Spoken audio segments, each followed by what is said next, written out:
Good evening, ladies and gentlemen, and welcome to another episode of The Package Tourist, hosted by yours truly, the Package Tourist and the magical mystery tour called Life, Matthew DiBiase.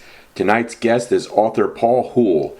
Paul hails from Chesnee, South Carolina, and he presently works as a safety assistant for Service Transport Incorporated, and for a time he was a traffic accident investigator for the U.S. Army. But for the past 14 years, he has published 3 books. In 2016, his first book, The Crash of Piedmont Airlines Flight 22, completing the record of the 1967 Midair Collision near Hendersonville, North Carolina, came out. And in 2021, Paul released his second book, The Crash of Delta Flight 723, the worst air disaster in New England history.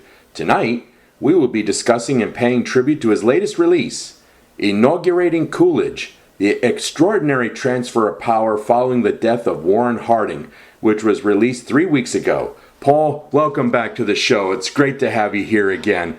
And I'd like to start off by asking you, Paul, now your first 2 books dealt with famous air crashes. What led you to write about how Calvin Coolidge became president? Well, my first love has always been presidential history.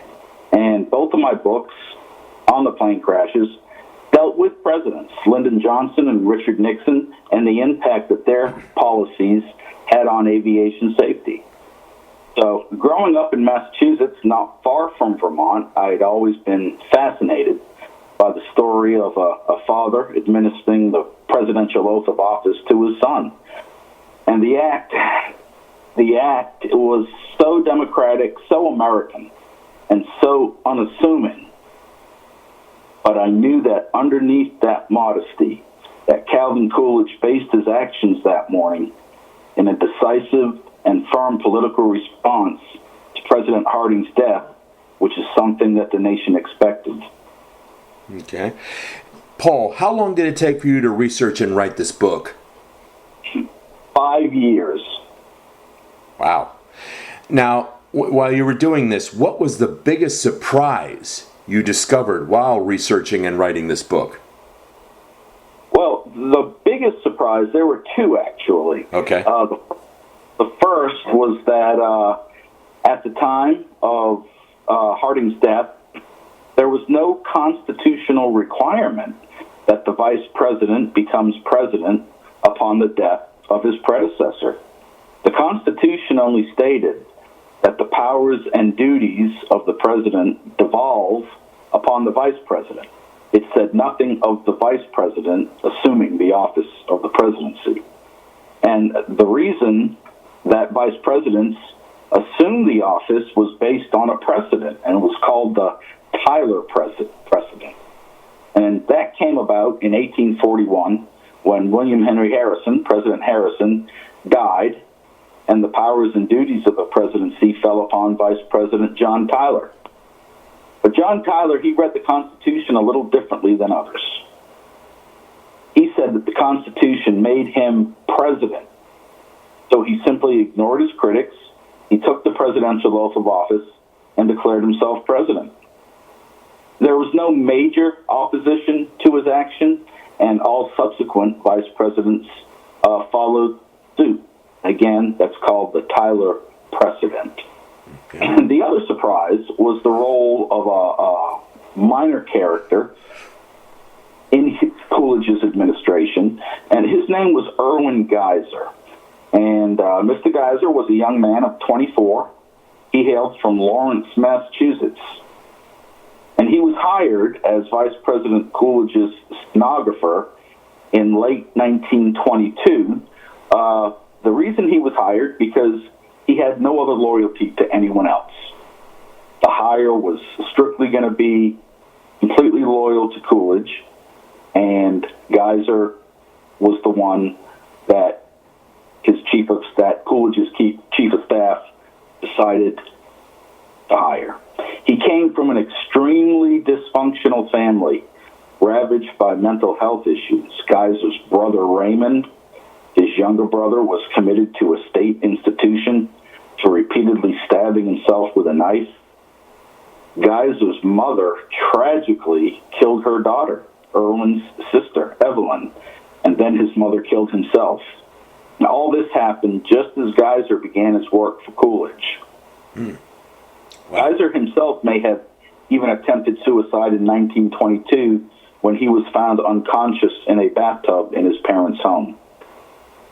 But through the obviously incredible strength that this young man had to put all this aside, he helped coordinate that night the transition of power from Harding to Coolidge.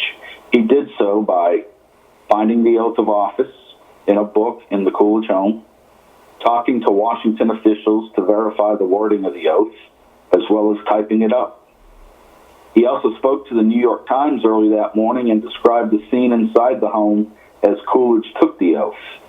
This was the first description that Americans had of their new chief's ascension to the presidential office. And unfortunately, in July of 1941, Geyser, after he had left the Coolidge administration, and he was just a minor official in the Department of Revenue, committed suicide and died from an accidental overdose. Tragic story, but a very, very strong young man. Wow. Paul, let's set the stage. Where was President Warren G. Harding located, and what was he doing when he passed away in August 1923, and what was the cause of his death? Sure. In June of 1923, President Harding embarked on a cross-country journey. He officially called it the Voyage of Understanding. Unofficially, it was the kickoff campaign for his re-election. He crossed the continental United States by train and then traveled by boat to Alaska, becoming the first president to do so. Upon his return to the United States, he became ill in the latter part of July, and his staff, led by Secretary of Commerce Herbert Hoover, later President Hoover, rushed him to San Francisco, convalesce at the Palace Hotel. He initially got better, so much so that plans were even made by his doctors to have him return to Washington. But before they could do that, on August 2nd, 1923, he passed away from a sudden heart attack. Okay. Now, where was Vice President Calvin Coolidge located when he got the news that President Harding had died? He was very, very far away. Vice President Coolidge was on vacation at his childhood home in Plymouth Notch, Vermont. He was visiting his father and helping his father out on the farm.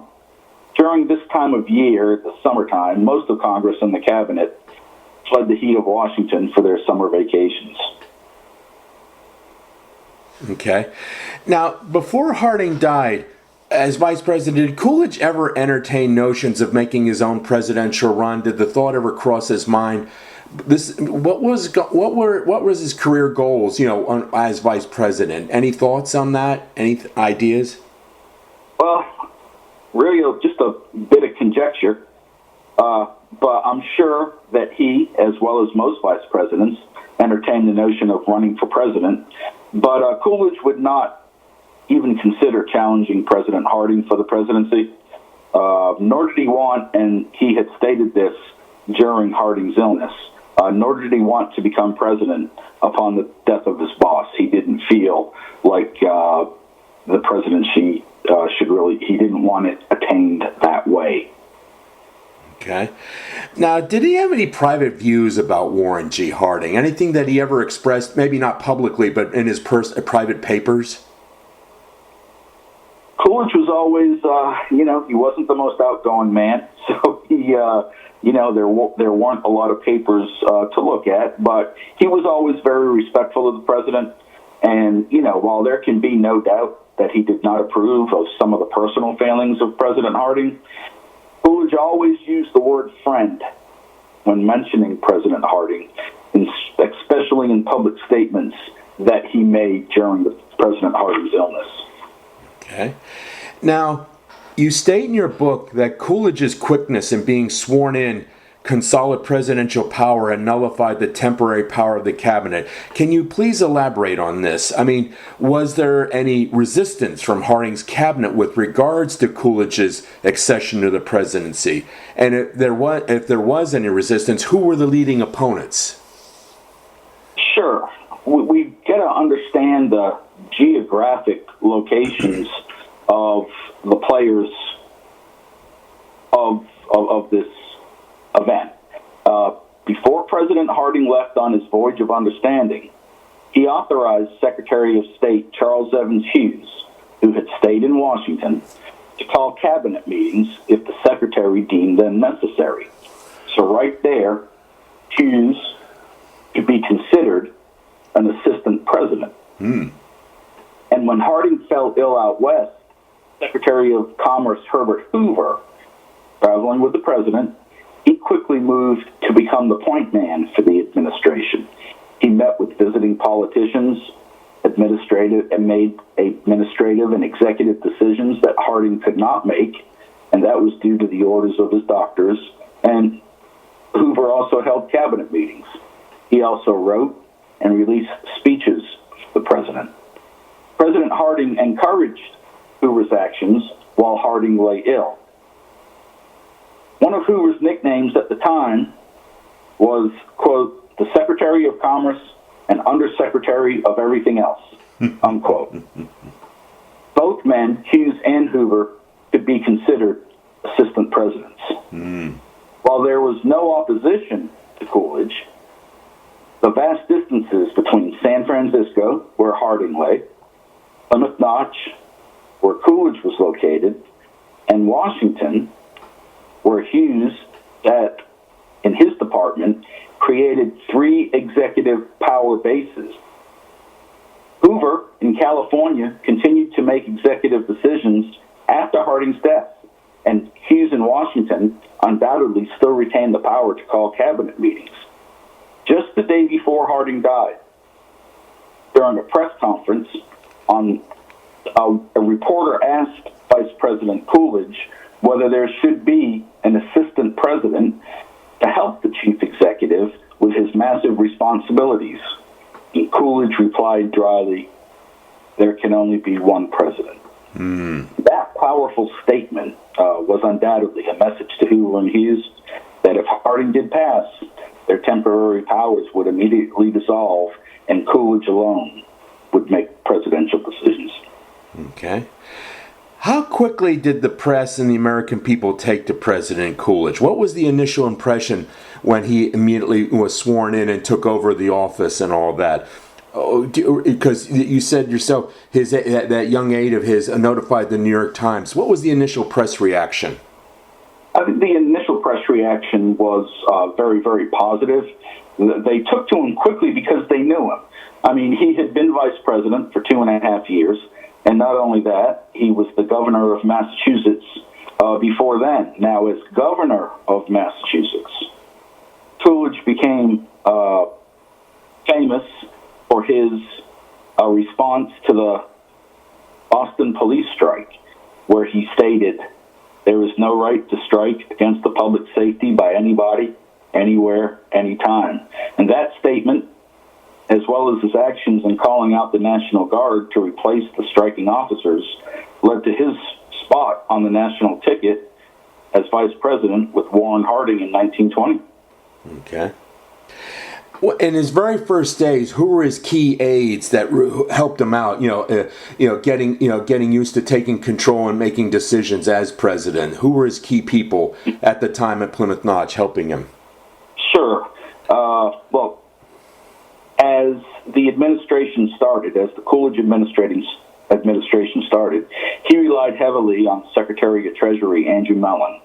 Mellon was Harding's Treasury Secretary, Coolidge's, and stayed on even when Hoover became president after Coolidge. Yeah. Coolidge aligned himself with Mellon's tax cuts, which resulted in budget surpluses and drove the prosperity of the Roaring Twenties. He relied on his 2 Secretaries of State, Charles Evans Hughes and Frank Kellogg, as well as Harlan Stone, who was brought in to clean up the Justice Department after Harry Daugherty. Harry Daugherty was Harding's campaign manager during 1920, and there was a lot of speculation that Daugherty was up to no good, conducting illegal activities, and in, I believe it was February and March of 1924, about 6 months after Coolidge became president, Coolidge asked for Daugherty's resignation. And again, Harlan Stone was brought in to clean up the Justice Department after that. Herbert Hoover continued as Secretary of Commerce under Coolidge, and Coolidge used him to his benefit. Hoover was an incredibly efficient and popular man. Having led the effort to feed Europe during the World War I, he saved millions of lives in this effort. And when the Mississippi River flooded in 1927, destroying huge rafts of farmland and millions of homes, Hoover led the recovery efforts. Coolidge and Hoover had differing perspectives on the role of the federal government, with Hoover advocating a more active role for it. But those were his key aides. Okay. When Coolidge took over, did he ever consciously pattern himself after any previous presidents? Did he have any particular role models in mind? Anything that he ever expressed, if not publicly, then in his private papers? Anything of that nature? Coolidge was a student of the Constitution. I mean, he loved it and what it stood for. He was a huge fan of the Founding Fathers. He admired George Washington and Abraham Lincoln, and because of their ideals in putting the country first instead of their own personal and political egos. I believe they would be considered his two favorite presidents. Okay. Paul, please tell our listeners, where can readers find this book? Sure. The book can be ordered from any online retailer, barnesandnobles.com, amazon.com, as well as my website, paulhoulebooks.com. Okay. And your other books, too, they can be available on Amazon as well? Absolutely. Okay. Paul, please tell our listeners what your next book project will be and when can we expect its release. Any ideas? Well, I mean, I have several ideas that I'm working for, trying to find my next book. I haven't made a final decision on the project, but I am coming close to it. So when that happens and I write it, you'll be amongst the first to know. Paul, I want to thank you so much for appearing on the show, and I wish you best of luck with your new release there, and I can't wait to have you on the show again, okay? Hey, always good to be here, and thank you very much for having me tonight. My pleasure. You take care. All right, bye-bye. Okay, bye-bye. Stay tuned, ladies and gentlemen, for my next show where I'll be interviewing sports author John Pessa. And I'd just like to remind listeners that my latest book, Patriarchs of the Dugout, Baseball's Greatest Managers, is available at Amazon, either in paperback or in Kindle. You just go to Amazon.com and type in my name, Matthew, M-A-T-T-H-E-W, DiBiase, D-I-B-I-A-S-E, and you'll see my book, Patriarchs of the Dugout, Baseball's Greatest Managers, and it's on sale at 25% off. Thank you and good night.